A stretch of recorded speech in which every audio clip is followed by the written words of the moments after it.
11. The time structure of interest rates. It is clear that the natural interest rates are highly flexible. They tend toward uniformity and are easily changed as entrepreneurial expectations change. In the real world, the prices of the various factors and intermediate products, as well as of the final products, are subject to continual fluctuation, as are the prices of stock and the interest return on them. It is also clear that the interest rate on short-term loans is easily changed with changed conditions. As the natural interest rate changes, the new loans for short periods can easily conform to the change. A difficulty seems to arise, however, in the case of long-term producers' loans. Here is an apparently clear-cut, rigid element in the system, and one which can conform to the natural rate of interest in investments only after a great lag. After all, a 20-year loan is contracted at an original interest rate that remains fixed for the duration. Is this not a fixed element that cannot conform to changing conditions and valuations? This superficial view is incorrect. Long-term IOUs can also be bought and sold in a market. Most of these long-term debts are called bonds, and they are traded in a flourishing and flexible bond market. The fixed rate of interest at the beginning is unimportant. Thus, a 100-ounce long-term loan is contracted at 5% fixed interest, or 5 ounces per year. If the general interest rate rises, people will tend to sell their bonds, which have been yielding them only 5%, and invest their money elsewhere, either in whole firms, stocks of firms, or short-term loans. This increased willingness to sell bonds, an increased supply schedule, depresses the price of the bond until the interest yield to the buyer is the same as the general interest rate elsewhere. Thus, if the general interest rate goes up from 5% to 10%, the price of the bond will fall from 100 to 50. So that the fixed annual return of 5 will provide an interest yield of 10%. The important element in bond investment is not the original interest rate, the fixed return on the so-called par value of the bond, but the interest yield on the market price of the bond. A general lowering of the interest rate will, on the other hand, raise the bond prices above par and push yield below 5%.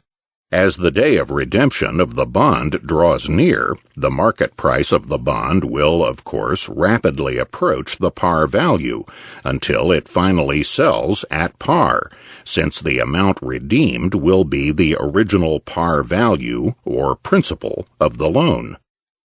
It is clear that in the ERE, the interest rates for all periods of time will be equal. The tendency toward such equality at any one time, however, has been disputed in the case of expected future changes in the interest rate.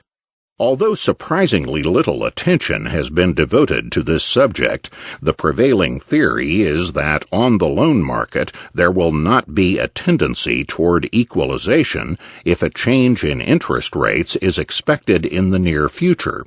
Suppose that the interest rate is now 5% and it is expected to remain there. Then the interest rate on loans of all maturities will be the same, 5%. Suppose, however, that the interest rate is expected to increase steadily in the near future, say to increase each year by 1% until it will be 9% 4 years from now. In that case, since the short-run rate, say the rate of interest on loans lasting 1 year or less, is expected to increase over the next 4-year period, then the present long-run rate for that period, for example, the present rate for 5-year loans, will be an average of the expected future short-run rates during this period. Thus, the present rate on 5-year loans will be 5% plus 6% plus 7% plus 8% plus 9% divided by 5, equaling 7%. The long-run rate will be the average of short-run rates over the relevant period. Consequently, the long-run rates will be proportionately higher than short-run rates when the latter are expected to increase, and lower when the latter are expected to be lower. This, however, is a completely question-begging theory.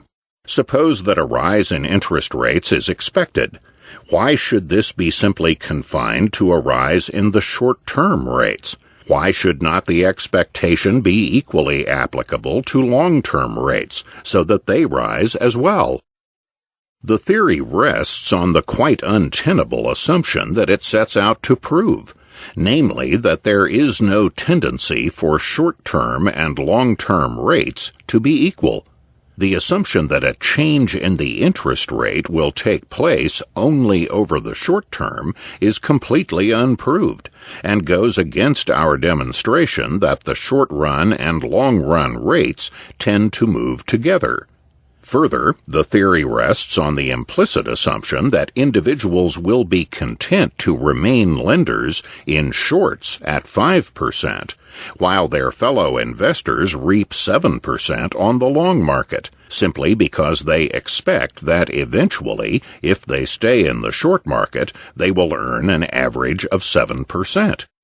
What is there to prevent a present lender in shorts from selling his currently earning 5% loan, purchasing a 7% long, waiting for the presumed rise in shorts above 7% after 2 years, and then re-entering the short market earning 8% or 9%?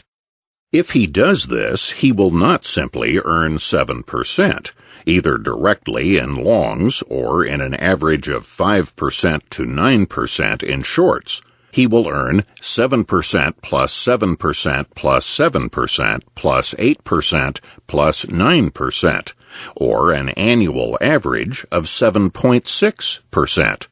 By striving to do so, he will set up an irresistible arbitrage movement from shorts to longs, with the rate of interest in the former thereby rising from the sales of loans on the market, and the rate of interest in longs falling, until the rate of interest is uniform throughout the time structure.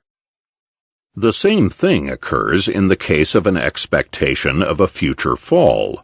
Longs cannot remain in equilibrium below shorts for any length of time, since there will be a present movement from longs to shorts on the market, until the rates of interest for all time structures are equal, and the arbitrage movement ceases. The interest rate, then, always tends to be uniform throughout its time structure. What happens if the interest rate is expected to change in the near future? In that case, there will be a similar process as in the case of speculation in commodities. Speculators will bid up the interest rate in the expectation of an imminent rise, or bid down the rate in expectation of a fall. Clearly, the earlier a rise or fall is expected to take place, the greater proportionately will be the effect on the speculators, and the greater impact it will have on current movement in the rate. In the case of a commodity, stocks would be withheld in expectation of a rise in demand and price, and then released, thereby effecting a more rapid transition to the price eventually established by underlying supply and demand forces. Similarly, in this case, money will tend to be withheld from investments and held in cash balances until the rate reaches its expected higher level, or dislodged from cash balances and added to investment if the rate of interest is expected to be lower. This action will speed up the transition to the rate determined by the new alignment of basic time preferences. Just as speculative errors in regard to commodity prices cause losses and impel further change to the real underlying price, so speculative errors will be self-correcting here too, and lead the rate of interest to the height determined by underlying time preferences. The absurdity of separating the long-run and the short-run interest rates becomes evident when we realize that the basic interest rate is the natural rate of interest on investments, not interest on the producer's loan market. We have already seen the essential identity of the rate of earnings on the loan market with that on the stock market. If we consider the stock market, it becomes obvious that there is no distinction in rates between short-run and long-run investments. Different firms engage in stages of production of varying lengths. Yet the stock market equates the rate of interest on all investments, obliterating the differences in time structure so thoroughly that it becomes difficult for many writers to grasp the very concept of period of production. But since the operations of the stock market and the loan market are essentially the same, it is obvious that there is no difference in causal explanation between short-run and long-run interest rates. Those writers who postulate an essential difference between the nature of long-run and short-run rates have been misled by a common penchant for considering the time market as confined exclusively to the loan market, when in fact the loan market is only a dependent one. In actual practice, it may well happen that either the short-run loan market or the long-run market may change first, with the other market following. Which market characteristically changes first is the outcome of the concrete conditions.